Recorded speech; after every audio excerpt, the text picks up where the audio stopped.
வணக்கம் மக்களே. இந்த வீடியோல முக்கியமா நான் பார்க்குறது இது கனடா சம்மந்தப்பட்ட ஒரு செய்தி. கனடா அளவில மிகப்பெரிய அளவில ஒரு ஏர் ஸ்ட்ரைக் கனடாவினுடைய விமான பணியாளர்கள் கேபின் க்ரூ வந்து மிகப்பெரிய லெவல்ல ஒரு ஸ்ட்ரைக் ஒண்ண பண்ணி கொண்டிருக்கிறார்கள். இது ஆகஸ்ட்ல 13ஆம் தேதியே கொஞ்சம் கொஞ்சமா தொடங்கி, இப்ப வந்து உச்சம் பெற்றிருக்கின்றது. அதுக்கு முக்கியமான காரணமே வந்து அவர்களுடைய பணிக்குரிய சம்பளத்த வந்து கொஞ்சம் 2026ல உயர்த்தணும் அப்படின்ற மாதிரி. அதாவது 16.5 அப்படின்ற இருக்கிற டாலர் மணித்தியாலத்துக்கு இருக்கின்ற அந்த சேலரிய அவர்கள் 18.50க்கு வந்து கேட்பதாக சொல்வார். அதாவது $18.50க்கு அவர்கள் கேட்பதாக சொல்லப்படுகிறது. 2024 உயர்த்துவதற்கு. அதேபோல சில வேலைகள் சம்பந்தப்பட்ட சில இன்னும் சில சலுகைகளையும் வந்து அவர்கள் எதிர்பார்த்து தான் இந்த பேச்சுவார்த்தைகளை வந்து நடத்தியிருந்தார்கள்.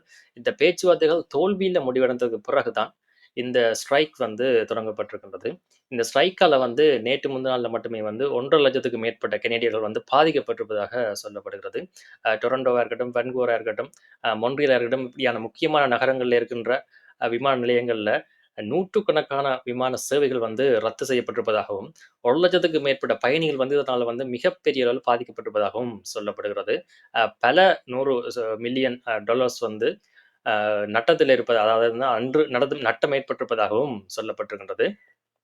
விமான நிறுவனம் வந்து தொடர்ச்சியாக சில விடயங்கள சொல்லிக் கொண்டிருக்கிறது அப்படின்னு சொல்லினால், தாங்கள் மக்களுடைய நலன் சார்ந்து கட்டாயம் இதுக்குரிய தீர்வ உடனடியாக எடுத்தே ஆகணும். இல்லைன்னு சொன்னா மக்கள் தொடர்ச்சியாக பாதிக்கப்பட்டுக் கொண்டிருக்கிறார்கள் அப்படின்ற மாதிரி சொல்லியிருக்கிறார்கள். அதேபோல விமான பணியாளர்கள் வந்து இன்னொரு பக்கத்தில சொல்லிக் கொண்டிருக்கிறார்கள்ன்னு சொல்லி சொன்னால், தங்களுடைய நலனையும் வந்து பார்க்கணும் அப்படின்ற மாதிரியும், தங்களுடைய நலன வந்து சரியான முறையில பேணினா தான், தாங்கள் வந்து மக்களுடைய நலன வந்து சரியா பேணுவோம் அப்படின்ற மாதிரி அப்ப தொடர்ச்சியாக சொல்லிக் கொண்டிருக்கிறார்கள்.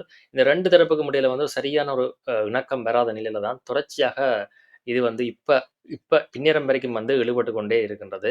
அ டொரண்டோல மட்டுமன்றே 200க்கும் மேற்பட்ட அதாவது பிஎஸ்என் ஏர்போர்ட்ல 200க்கும் மேற்பட்ட விமான சேவைகள் மட்டும் இன்று மட்டுமே ரத்து செய்யப்பட்டிருப்பதாக சொல்லப்படுகிறது.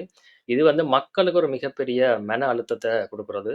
ஏன்னு சொன்னா மாற்று பாதைகள வந்து தேட வேண்டிய கட்டாயத்தில இருக்கணும். அதேபோல இதில திருப்பி கேன்சல் பண்ணி, திருப்பி அந்த கட்டின காசுல திருப்பி எடுக்கிற வசதி இல்லாம வந்து இணையதளங்கள்ல இருந்தா கூட, அதுக்குரிய ஒரு மன அழுத்தம் இருக்கும். அதுக்குரிய டைம் ஒன்று தேவைப்படும். அதேபோல வேற இன்னொரு பக்கத்தில ஏற்கனவே திட்டமிட்ட இடத்துக்கு போ வேண்டிய தேவை என்று எல்லாம் இருக்கும்.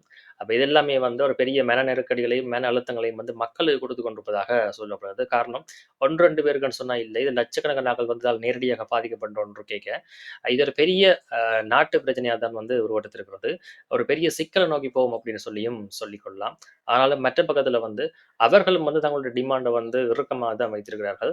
தொடர்ச்சியாக பேச்சுவார்த்தை வந்து தோல்வியில முடியறதுக்கு காரணமே இந்த 2 தரப்புமே வந்து விட்டுக் கொடுக்காம, அதாவது இந்த விமான சேவை நிறுவனமும், அவருடைய பணியாளர்களும் வந்து விட்டுக் கொடுக்காமல் இருக்கினம். அவங்க சொல்றாங்க, "இது ஒரு சின்ன காசு இல்ல. அத குடுத்தால் எவ்வளவு தங்களுக்கு பெரிய லெவல்ல அது வரும்." அதாவது என்ன, தங்களுடைய லாபத்தில வந்து இது ஒரு பங்கு கொடுக்கைக்கு வந்து அது ஒரு பெரிய பிரச்சனைய கொண்டு வரும் அப்படின்ற மாதிரி அவர்கள் கருதுகிறார்கள். அதேபோல இவர்களும் வந்து இப்ப இருக்கிற நாளாந்த பிரச்சனைகள், வாழ்க்கை செலவு இதெல்லாம் வச்சுக்கொண்டு தான் 2024 26ல இருந்து இத தரச் சொல்லி கேட்டு இந்த பிரச்சனைய வந்து இதண்டிருக்கிறார்கள். இது பார்க்கலாம் அது எப்படி வந்து போகப்போகுது அப்படின்னு சொல்லி. தமிழ் ஆட்களும் இதால வந்து பாதிக்கப்பட்டிருக்கணும். காரணம், இப்ப தான் நிறைய வெக்கேஷன் அதுக்குன்னு போறார்கள். வெளியூர்களுக்கு போறார்கள், வெளிநாடுகள்ல பார்க்க போறார்கள். அதேபோல ஊருக்கு போறார்கள்ன்னு சொல்லி, எக்கச்சக்கமான ஆட்கள் வந்து இதுல வந்து மாட்டுப்பட்டு முழிக்கிறதுக்குரிய வாய்ப்பு இருக்கிறது. இது பொதுவாக கனடாக்கூடிய பிரச்சனை. நல்ல தமிழர்களும் சில விஷயங்கள வந்து சந்திக்க வேண்டிய தேவை வந்து இருக்குது. இது பார்க்கலாம் எப்படியும் இது நிறைய நாளுக்கு இழுக்கிறதுக்குரிய வாய்ப்பு இல்ல.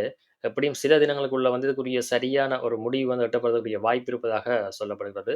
பார்க்கலாம். இது சம்மந்தப்பட்ட மேலதிக தகவல்கள், கருத்துக்கள் இருந்தா என்னோட கமெண்ட் செக்ஷன்ல தெரியப்படுத்துங்க. நன்றி.